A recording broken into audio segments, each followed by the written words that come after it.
I'm going to invite the man himself, the reason why we are here, to the stage. So, the one and only Ryan Lee. Yay! Let's make some noise.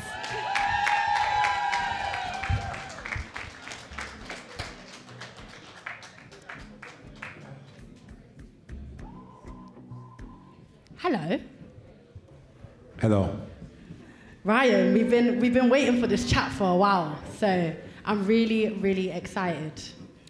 So, first of all, can we make some noise for Ryan? It's such a beautiful turnout, so you must be really happy and really proud. Yeah, I'm overwhelmed and I'm grateful. I love it. We're going to jump straight into it because we obviously want to know all about this book. We want to know all about you. Yeah. So, for the people who don't know yet, who is Ryan Lee?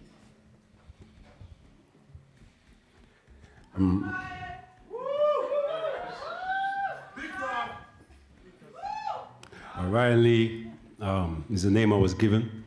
I'm a son of Michael and Fiona.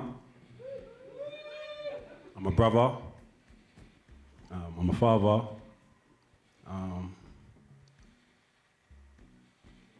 And I'm somebody that's been through many different experiences in life that I've been able to alchemize, and now I'm here standing and we're here. That's who I am. Amazing. Wow. Wow. So I really want to dive into a little bit more about you. You mentioned your father, your brother, you're a child, obviously. So I want to know a little bit more about your journey. How did you get to this point now? Well, honestly, I'm here, truthfully sitting here because of the grace of the Most High, firstly. And I'm here, truthfully as well, because of family and friends. I wouldn't be here if it wasn't for my family and my friends. I don't want to give too much away of the book, but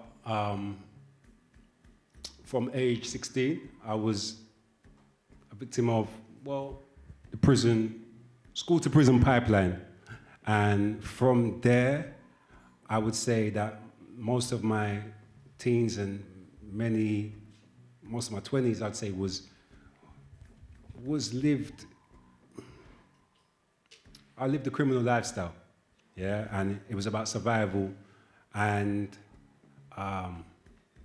the journey's been, life's been a real journey to get to where I am today, yeah.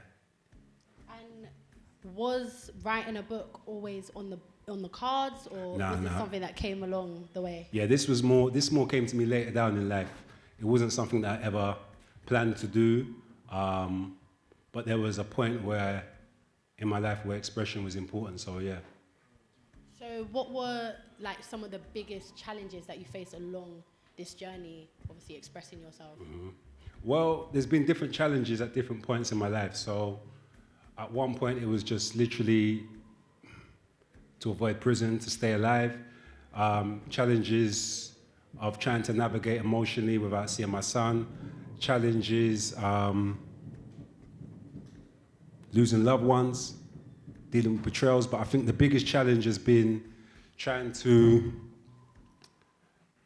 keep my heart light and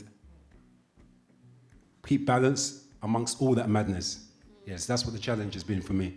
So what did that teach you most about yourself, having those challenges? It taught me that I was resilient. It taught me a lot of patience. And there's a part in the book where I talk about surrender, but keep fighting. So what I mean by that is like having to let go of certain things. So that's what it taught me, yeah. And who or what inspired you to actually write, if only you knew? Mm-hmm. It was a conversation that inspired me. I think the persons in this room, we had a conversation. But as I began to write, it was more about being able to express myself and leave something in my own words for my son so he could understand me and read my story. Then it became about me, again, having that having that room to just share my thoughts and be able to express my journey and articulate it in a certain way. And then it became about what I was leaving for other people. So I was thinking, okay, maybe people can gain wisdom from my experiences, all the different things that I've been through, because I've been through many different experiences in life. And the Most High has had me covered to be here sitting right now. Amen. Would you say, so you said it's based on a lot of experiences, but would you say the actual book is based on your personal experience? Yeah, it is. The basis. The book is personal. It's based on my experiences. It's a personal book. Yeah, it's personal. Okay. So, Ryan Lee, we've learned a little bit about you, a little bit about the book. Obviously, people need to read it themselves. You can buy it at the back, by the way, just saying. And you can get it signed today. But I just want to know, what's next after this book? Well, I'm now a qualified psychotherapist, so I'm doing a lot of work in the community.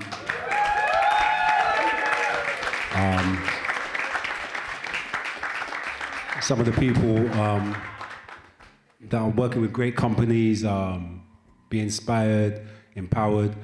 I think next, I've got a CIC called Express to Progress. So next for me is creating programs that I think would have benefited me. Another book. I also want to basically continue to be creative, but maybe get into more short films creatively with this legend behind the camera, B Visuals. Woo! But yeah, really concentrating on expanding and working with the community and bringing more insight to my CIC Express to Progress and just trying to expand and just do as much as I can. Amazing. I just want to also point out something a little bit about you that I realized on this journey. I feel like I saw when you first started your counseling journey and becoming the psychotherapist, and just seeing the growth has been a very, very beautiful thing, and I think you need to give yourself props as well, and I think everyone in this room can agree. Also, before you go on to that next question, no, seriously, because you was one of the first people to interview me, and now we're spinning back round, and this is my book launch, so I appreciate you, Mina Simone, and I thank you as well. I also appreciate you. For those who couldn't make it today, or if anyone wants to share with a friend and they can't buy a book right now, where can we buy this book? Where can we follow your journey? Well, you can buy the book on Amazon. You can buy it if you connect to my page. My page is Ryan Lee Therapy. So yeah, you can reach me there. Okay, cool. Yeah. Love it. Rai, thank you for talking to us, and can we give him a round of applause?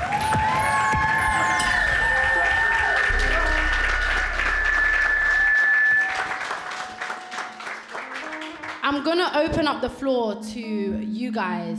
If you have any questions, I'm going to be running around with a mic. I'm very much going to use my athletic abilities to run around. So I'm going to swap mics with you, because if anyone has a question, please put your hand up and I'll come round.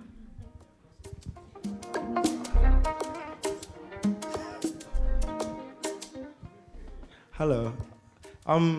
So I've read the book, and my question for you, there's a lot of wisdom in that book, and I was just wondering, what was your inspiration / what was poured into you? Yeah, where did that wisdom come from? What was people pouring into you?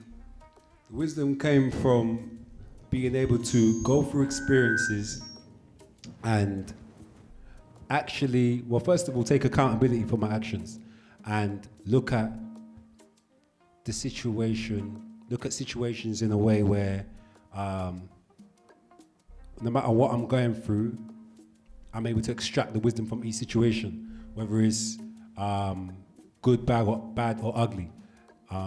So a big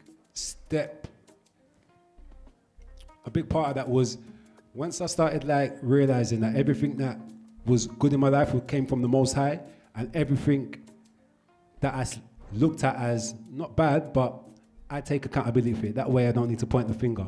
So the wisdom came from listening, watching, and that's where my wisdom, I would say, has come from. Thank you. Perfect. Here you go. Yeah, so I've read the book too, and I just want to know your message to a young person. How important is resilience? Because the book seems to touch on you going through a lot of hardships and bouncing back, and even your journey right now, that you've gone from the roads to a psychotherapist.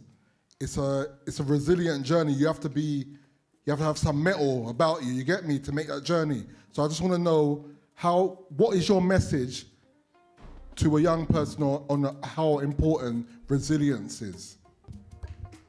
Good question. Firstly, I'm going to bring it back to myself, but firstly, you see the type of people I have around me, like family, friends. There's some great people in this room, and I learn a lot from the people that I have around me. My resilience comes from the fact that I know I can't give up, like regardless. The fact that my ancestors, my parents, my brothers and sisters, my godmother, my friends are so powerful. It's like I've got to show and prove myself. I've got to expand and express. So in terms of resilience, it's the fact that knowing that I can't give up. And secondly, in relation to young people, I would say we have to be patient with them as well, because as parents we worry. But for me, it's like there was never just a one moment where I was just like, I need to change. There were different moments of awareness along my journey. So you have to be patient with this younger generation and understand that if you're depositing seeds, they're going somewhere. Do you know what I'm trying to say? Give them time to sprout. You're not responsible for when they should sprout. So give them time. So that's my answer.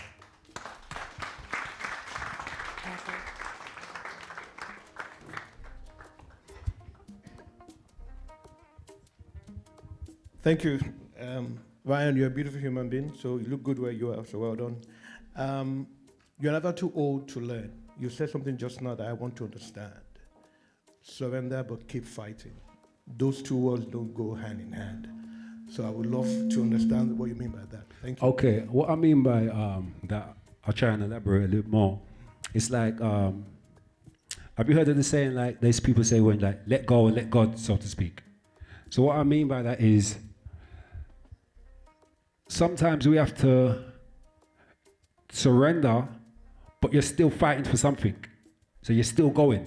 So sometimes people think, it's almost like, what I mean is, you let go of something, but you keep on going. So that's what I mean by surrender, but keep on fighting. Like relying on a higher force to know that, okay, this situation here, I can't deal with, but I'm gonna still keep going.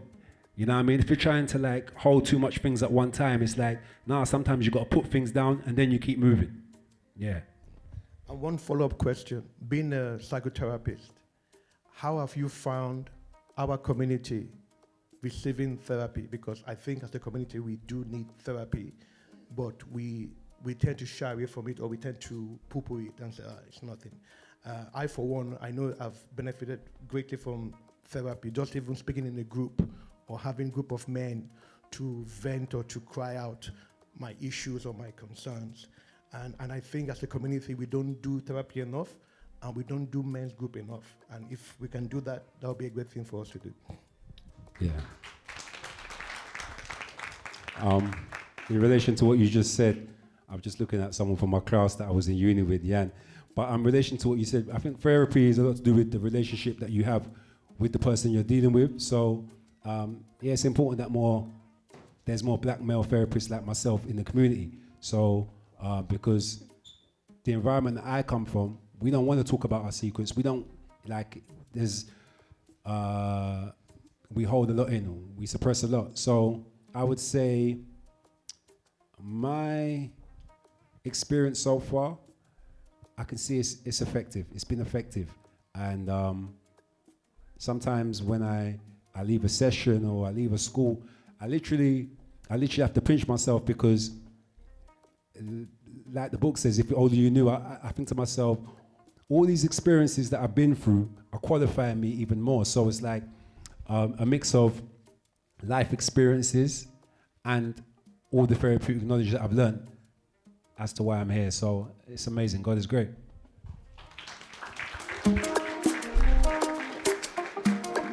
Hi, Ryan. I just wanted to ask the question, what is the most rewarding time you've had with working with young people or children and with bringing your professionalism and your skills into the classroom or whatever environment it's been?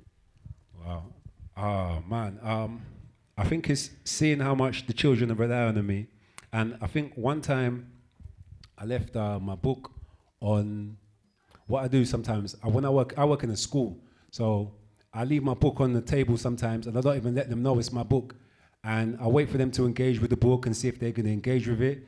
And some children do, some children don't. If they do, then I'll let them, I'll elaborate.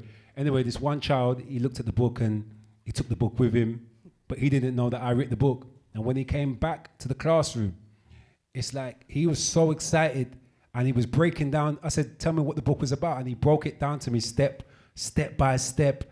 And he asked me, is there any more books like this? And I think even the size of the book, again, the person in this room who kind of had a conversation with me, and he said to me, he said, bro, it doesn't matter how short or long the book is, just get it out of you because you've got a book in you. So I think that's important. And I think it didn't scare away the children from seeing the size of the book. Not to say that I won't write maybe a bit more book with a bit more, a longer book, but that's one memory I can remember. Thank you.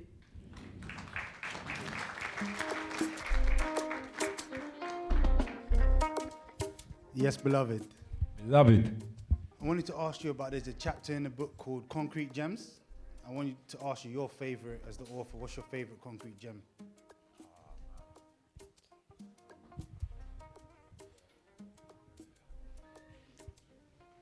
I would say,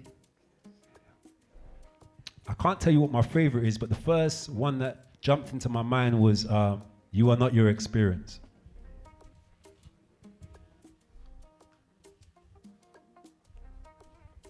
You want me to elaborate? So what I realize is that although I'm talking about experiences quite a lot, it's like these experiences have qualified me, but before I had these experiences, I was still present as a soul. So it made me realize that I was already a soul before my experiences. So certain things that we go through, I've gone through, we let hold us as prisoners. And I come to the realization, hold on, I am not my experiences. Don't attach, that's not me, it's something I've been through.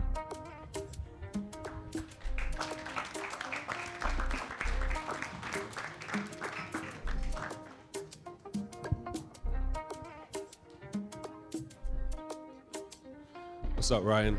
Peace, bro. First of all, I'd just like to congratulate you on this big achievement, what you've done. We wouldn't all be here without you. Thank you, bro. It's an honor and pleasure to meet you. As a fellow writer myself, I know what it's like when you just put your work out there, but I'm a fictional writer, so I can make up anything and put it out into the world. You've written something which is your life. So a big piece of you you literally let go of a big piece of you and put it out into the world. What would you say, and we all have to appreciate that. So what would you say was your most challenging thing writing this book, and what is your most rewarding thing from writing this book? Great question. I think the most challenging thing, truthfully, the most challenging thing was probably getting it started, truthfully. Because as I started writing, it just literally flowed. And the most rewarding thing would be, it's deep because when I wrote the book, I visioned this moment as well. So it's like seeing my thoughts come to reality. It's like knowing that, and seeing how proud my mum is, seeing how proud my family is of me. So that's what I'd say the most rewarding thing about this is. Love it. Are there any more questions anywhere? Yeah? Oh, you as well? Yeah. Hi, Ryan. Yeah. I'm so happy for you. So Thank proud you. of you, and huge congratulations. Thank you. I guess my question related to the question just being asked. You sharing everybody, your real life, and that take lots of courage to show your vulnerability. And I wanted to know what your message to people who struggle with being vulnerable and showing their vulnerability.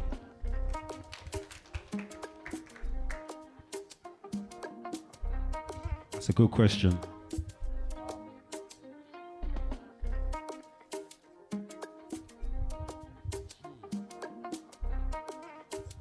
For those that are struggling with vulnerability, I would say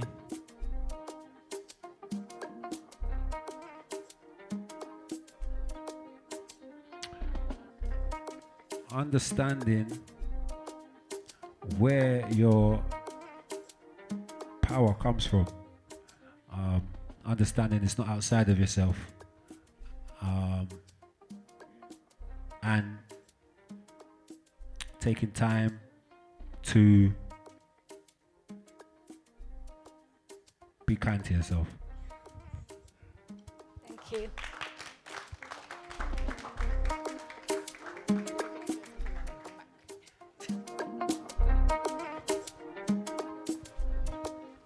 Thank you.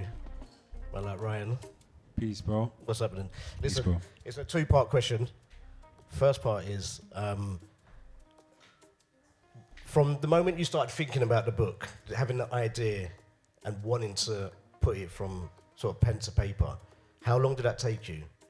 Like procrastinating and, you've got an idea in your head and you know what you want to deliver, but what was the time frame from your first thought to the book? Yeah, well, I'm somebody that writes a lot of things down in notepads and I like journaling or just writing my thoughts and reflections down. But I would say, so I started writing it, pen and paper, and then in the lockdown, that gave me the real time to lock in. So that would have been about a year before the lockdown I started writing it, but I didn't write too much, maybe 3 pages. But in the lockdown, once I started, it was just flowetry from there. Good, wicked, man, wicked. Second part of the question is, do I get a feature in the next book?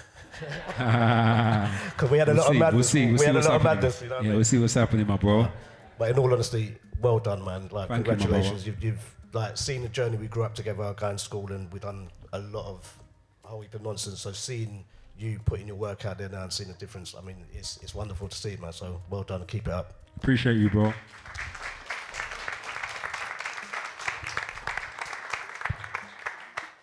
Where you gone?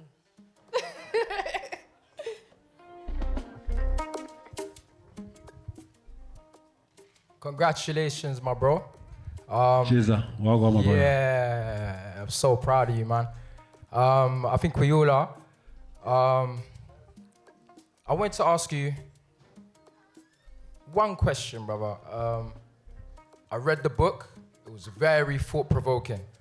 And I tell you, the correlation between chess and boxing, how did that one come to you? I mean, that was a joy to see, and I liked that way you put that together. Can you expand on that a little, or like? Yeah. How did that one come in? Well, you're the man that taught me how to play chess, Jizza. And I'm strategic with it. Yeah. And the boxing is like, it reminds me of like, when I'm boxing, I'm in that chess sort of mode as well. When I was on the road, I was in that chess sort of mode as well. But in relation to boxing and chess, it's like, it's literally, to me, it's the same. They equate, you know? Yeah. How I'm maneuvering in the ring, planning, plotting, strategizing, staying calm under pressure. It's all relatable. Do you think it also corresponds to therapy as well?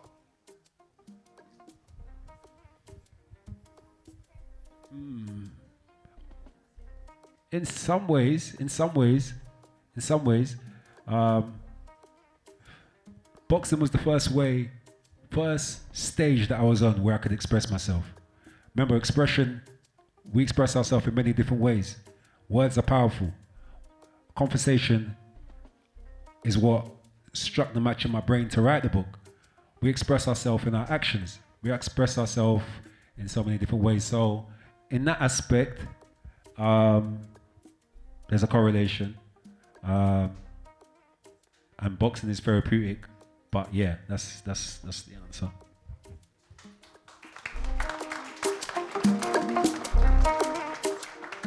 Ryan, this is not a question, it's just congratulations, man. I'm really, really proud of you. Yeah. Thanks, coach. Thank you. Right. My boxing coach. We have time for 2 more questions. So if you have a question, please put your hand up now. Anyone? I am sure I can see the whole room. Okay, I'm coming.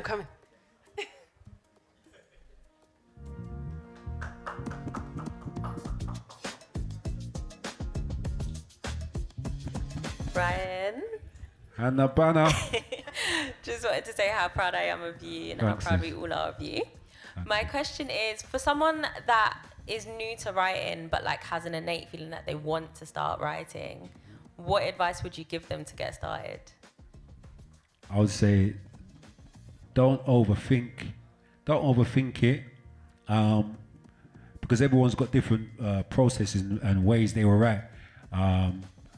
I'd be writing notes down on my phone sometimes and then just attached it to the book. So I would say don't really stress or try to have it formulated. Just begin to write, and then as you go along, you can go back and pin and, copy paste, so to speak. Yeah. So that's what I would say. Okay. Thank you.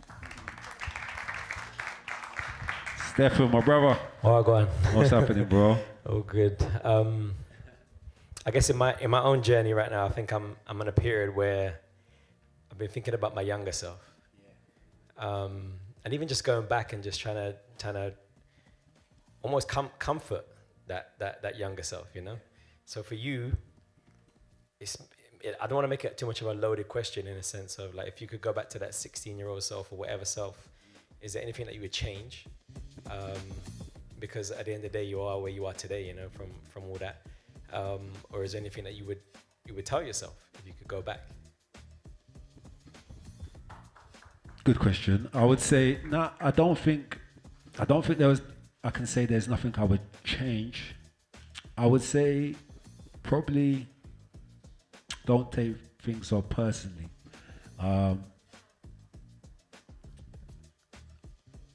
Even as I sit here now, I don't stand for disrespect, but I'm going to maneuver in a way where I'm contained, I'm controlled. I've got more to lose, and I've got more power. So it's like I contain myself in a certain way, and plus I'm moving in a way where I'm kind of controlling my reality. So I'd say don't take things so personally, and I'm telling you, you have to remain optimistic in life. You have to be optimistic. You can't. You got to be optimistic. Thank you all for your questions.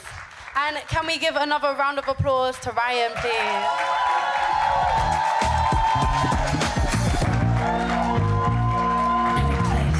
Thank you, I appreciate you. Okay, guys, the night actually isn't over. Ryan has made sure this night is packed out for you. So make sure that you get a drink quickly because we're going to be back in 5 minutes.